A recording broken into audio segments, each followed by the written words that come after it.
Acts 18 1-28, Through the Bible. Chapter 18.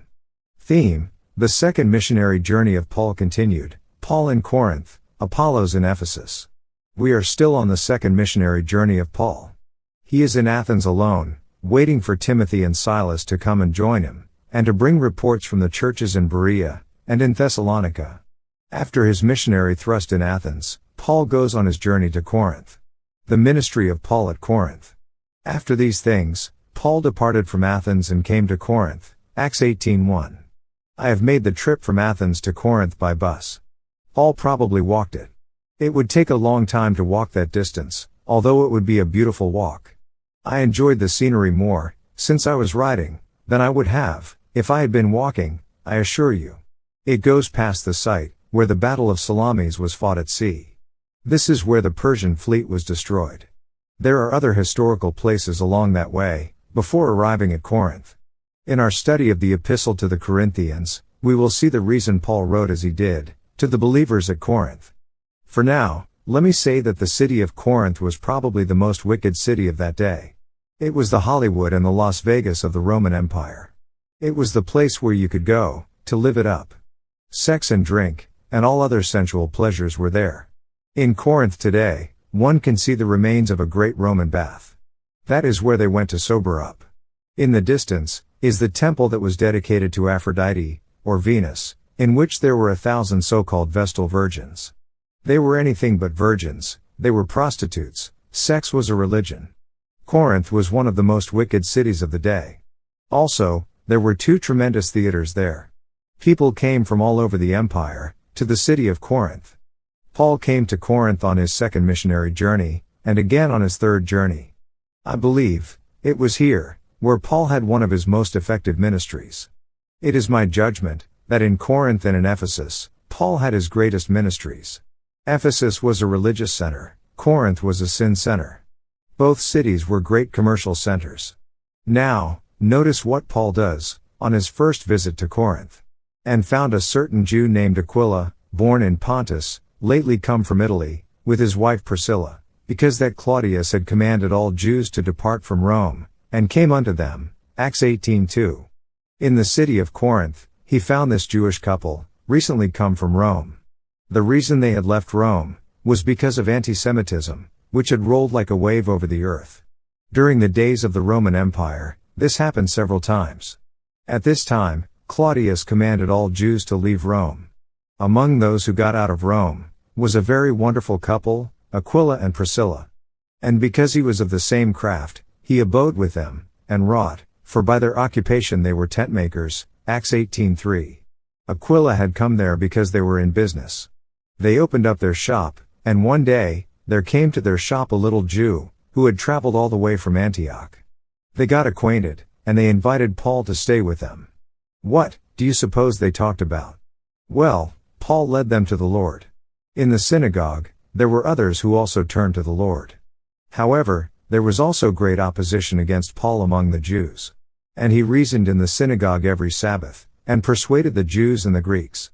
And when Silas and Timotheus were come from Macedonia, Paul was pressed in the Spirit, and testified to the Jews that Jesus was Christ, Acts 18:4-5. Paul had waited in Athens for Timothy and Silas to come, but they didn't show up. Now, they come to him in Corinth, and bring the report from the churches in Macedonia. When we get to the 1 Thessalonian epistle, we will find that Paul wrote it during this period, after he had received Timothy's report. Now he feels that he must speak out, and he testifies that Jesus is the Messiah. And when they opposed themselves, and blasphemed, he shook his raiment, and said unto them, Your blood be upon your own heads, I am clean, from henceforth I will go unto the Gentiles, Acts 18:6. Apparently, it was at this time, that Paul made the break, that took him to the Gentile world. It would seem that from this point, Paul's ministry was largely to the Gentiles. We will find that true in Ephesus, and less obviously in Rome. And he departed thence, and entered into a certain man's house, named Justus, one that worshipped God, whose house joined hard to the synagogue.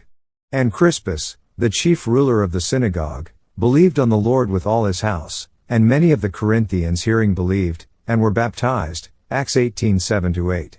Paul spent about 18 months in the city of Corinth, where he had a tremendous ministry. When the Jews oppose him, he turns to the Gentiles. We find now that the Lord speaks to Paul, because he is coming into a great new dimension of his missionary endeavor. Then spake the Lord to Paul in the night by a vision, Be not afraid, but speak, and hold not thy peace, for I am with thee, and no man shall set on thee to hurt thee, for I have much people in this city. Acts 18:9-10. Corinth was about the last place that you would expect the Lord to have much people. I have been through Las Vegas quite a few times. I'll be honest with you, when I look at that crowd, I wouldn't get the impression that the Lord might have people there. If the Lord were to say to me, I have much people in this city, I wouldn't question the Lord, but it surely would be the opposite from my own impression. Paul had already been in Corinth for quite a while, and I am sure that he was wondering about that city. I'm of the opinion that when he received this opposition, he was ready to leave and go somewhere else.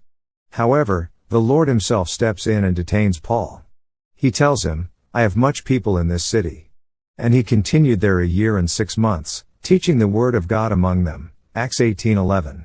After Paul has had several months of ministry in Corinth, again, opposition will arise. And when Gallio was the deputy of Achaia, the Jews made insurrection with one accord against Paul, and brought him to the judgment seat. Acts 18:12. This judgment seat is the Bema seat. It is the Bema that Paul talks about in the epistle to the Corinthians. I have been there, and I have sat on the ruins of the Bema seat in Corinth. They brought Paul to the Bema seat, the judgment seat, and there, they brought the charge against him, saying, This fellow persuadeth men to worship God contrary to the law. Acts 18:13. They didn't mean contrary to the law of the Roman Empire, or contrary to the law of Corinth. They meant contrary to the law of the Mosaic system. And when Paul was now about to open his mouth, Gallio said unto the Jews, If it were a matter of wrong or wicked lewdness, O ye Jews, reason would, that I should bear with you, but if it be a question of words and names, and of your law, look ye to it, for I will be no judge of such matters. And he drave them from the judgment seat. Then, all the Greeks took Sosthenes, the chief ruler of the synagogue, and beat him before the judgment seat. And Gallio cared for none of those things. Acts 18:14-17. I have read and heard Bible expositors condemn this man Gallio in no uncertain terms. He is pictured as an unfeeling typical judge of that day. I want to say something for the defense of Gallio. I thank God for him, and I personally think that he took the right position. I'll tell you what I mean by that. He is probably the first person who made a decision between church and state. Gallio said that if the matter was concerning religion, or about some religious thing, then they should take it and handle it themselves. He was a Roman magistrate, and he was concerned with enforcing Roman law. But when the case did not involve Roman law, he would not interfere. He told them to handle religious matters themselves. He adopted a hands-off policy. I like Gallio. He separated church and state. He would not interfere with Paul preaching in the city of Corinth. Corinth was a city of freedom, including religious freedom. Since the issue had to do with religion, he asked them to settle it themselves. Now, I want to say this, I wish the Supreme Court of the United States would adopt the same policy. I wish they would adopt a hands-off policy, when it comes to matters of religion. What right does a group of secular men have, to come along and make a decision, that you can't have prayer in the schools? If a community wants prayer in their school, then they should have prayer in their school. If they are not having prayer in school, then the state should not force prayer in school. We claim to have freedom of speech, and freedom of religion in our land. The unfortunate thing, is that our freedoms are often curtailed. They are abused and misdirected. Under the guise of separating church and state, the freedom of religion is actually curtailed. If we are going to separate church and state, then the state should keep its nose out of that, which refers to the church. If this man Gallio were running for office, I would vote for him. I think we need men with this kind of vision. It says Gallio cared for none of those things. Of course not. He is a secular magistrate. He is not going to try to settle an argument about differences in doctrine. That's not his business, and he'll stay out of it. I would vote for him.